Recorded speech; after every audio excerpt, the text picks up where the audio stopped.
Меня зовут Дмитрий Пехар. Я создам любую NURBS-поверхность.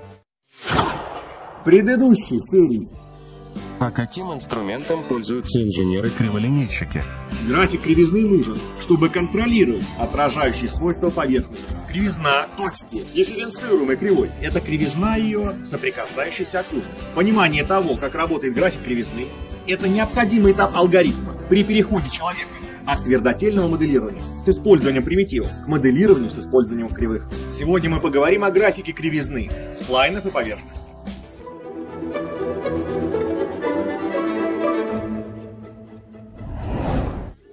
Привет, я Дмитрий Пехар.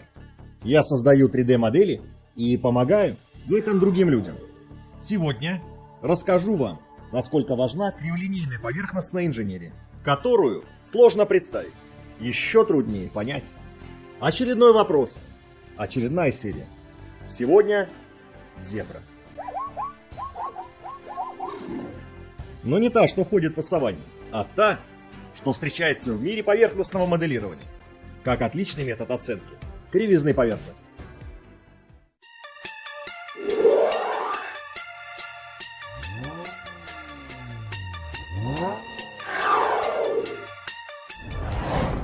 Прекрасное начало серии, верно? Какой красивый виртуальный план я сделал. Пришлось немного поработать в Unreal Engine. Ах, эти сплайные поверхности, я думаю, мне удастся хорошо объяснить вам, как устроена зебра. В 3D-моделировании анализ поверхности имеет решающее значение для дизайна любого товара. К примеру, это стильная дверь.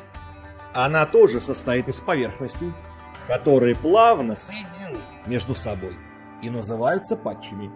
А то, как они соединяются, называется непрерывностью. Вместе с почетным профессором Стефаном Хайдером из Австралийского национального университета города Канберра напомним, что патч-поверхности определяются как поверхности, созданные с использованием одной или нескольких кривых, образующих замкнутое соединение, где каждый фрагмент имеет свою собственную систему координат U и V. Эти участки поверхности аналогичны множественным полиноминальным дугам, используемым для построения сплайна. Они позволяют представлять более сложные поверхности серии относительно простых наборов уравнений, а не одним набором сложных уравнений.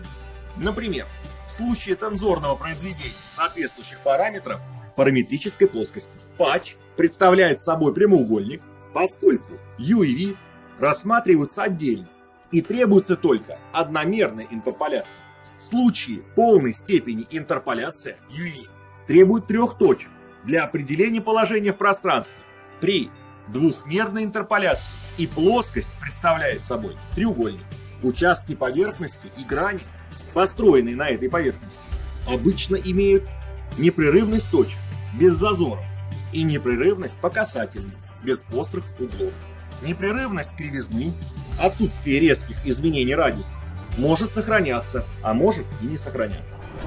Поверхности с хорошей непрерывностью выглядят гладкими и текучими. Между ними меньше 1 микрона, и товар смотрится красиво. Это я удачно переместился. Теперь смотрите внимательно. Не секрет, что гладкость поверхности можно хорошо контролировать.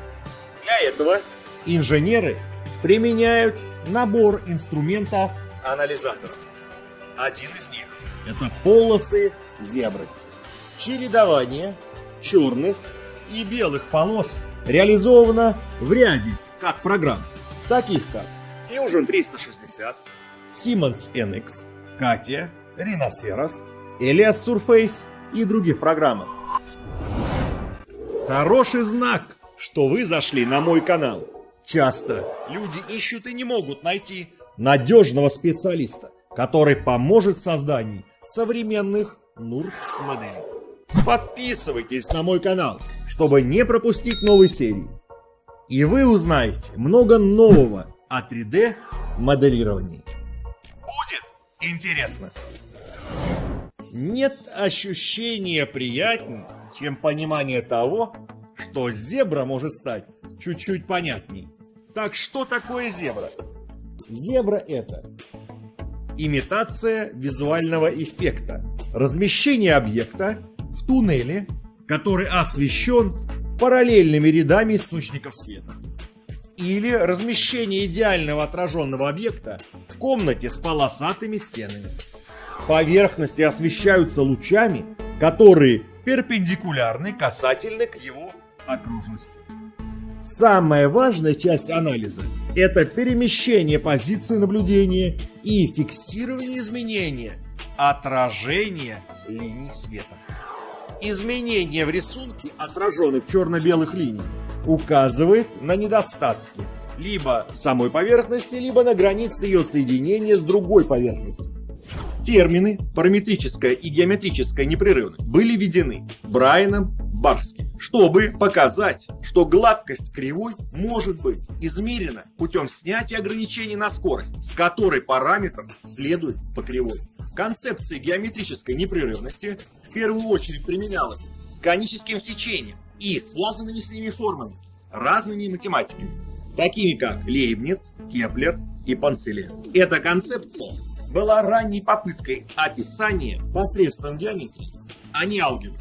Концепция непрерывности, выраженная через параметрическую функцию. Параметрическая непрерывность – это концепция, применяемая к параметрическим кривым, которая описывает плавность значения параметра с расстояния вдоль кривой. Геометрическая непрерывность G существует, если кривые могут быть повторно параметризированы, чтобы иметь параметрическую непрерывность C. Достижение параметрической непрерывности сложнее в том смысле, что она использует большей степени свободы, однако математически это намного проще.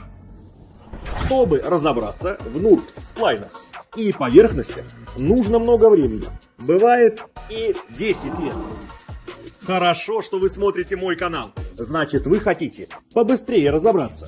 И я вам в этом помогаю.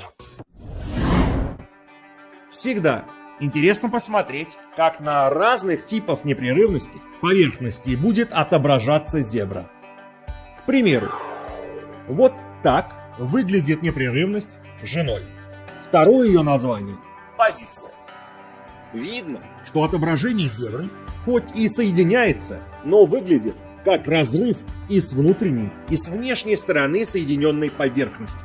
Узоры зебры разнонаправлены, и видно четкую линию разграничения узоров. На непрерывности G1, она же тангент, полосы зебры хоть и соединяются, но выглядят как резкий перегиб, похожий на разрыв. Зебра на поверхностях с непрерывностью G2 называется курватурой и выглядит как непрерывное отражение на месте стыка поверхности. Видно плавный переход как с внутренней, так и с внешней стороны. Самая же интересная G3 непрерывность с названием акселерация. На зебре видно абсолютно единый узор с плавным переходом полос. Место стыка незаметно. Еще немного стоит поучиться, и вы, как и я, будете видеть с поверхности и поверхности Безье во множестве окружающих вас вещей. Я думаю, вы со мной согласитесь, что это один из лучших способов оценки поверхности. Он быстр и прост в использовании и подходит для большинства ситуаций поверхностного моделирования. Инженеры реализовали десятки видов зебр. Все они существуют для того, чтобы взглянуть на поверхности, получить разные виды отражения, увидеть, насколько хорошо они соединены друг с другом. Я с ними согласен. И не зря. Все любят, когда знания хорошие, и в будущем они обязательно пригодятся. Что важнее, теория или практика? Над этим вопросом люди думали еще со времен Академии Платона. Что точно? Лучше хорошо разбираться в разных средах моделирования. Сегодня с настройкой зебры в программе Элиас мне поможет Артемий.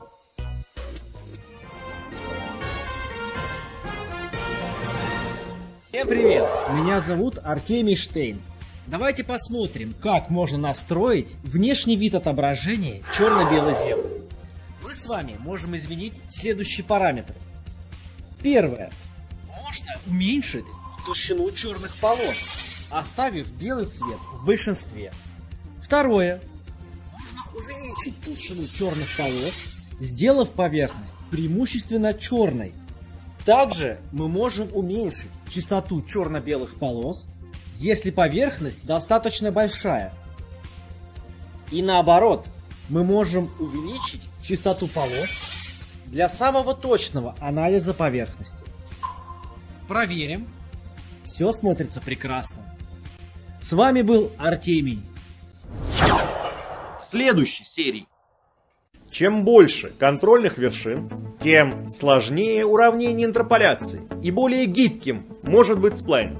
Количество халов между контрольными вершинами необходимо для построения кривой, называется степенью сплайна. В некоторых CAD-программах, где нет возможности выбрать степень сплайна, моделирование обычно происходит сплайнами третьей степени. Сплайны четвертой степени формируют планарный G1 филет, непланарный филет G2 с одной и G1 с сглаживанием с другой стороны. Также непланарный G2 и G1 бленд. В сплайне третьей степени определяющими являются местоположение 4 точек, а в сплайне шестой степени 7 точек. Соответственно, его форма может быть изменена сразу в нескольких местах. Я очень рад, что пришло время разобраться в вопросе степени сплайна. Я создал этот канал, чтобы создавать сложные 3D-модели для компаний и предпринимателей и инженеров или обучающихся людей. Испытывайте трудности в 3D-моделировании проекта. Обращайтесь по указанным контактам. И я постараюсь вам помочь.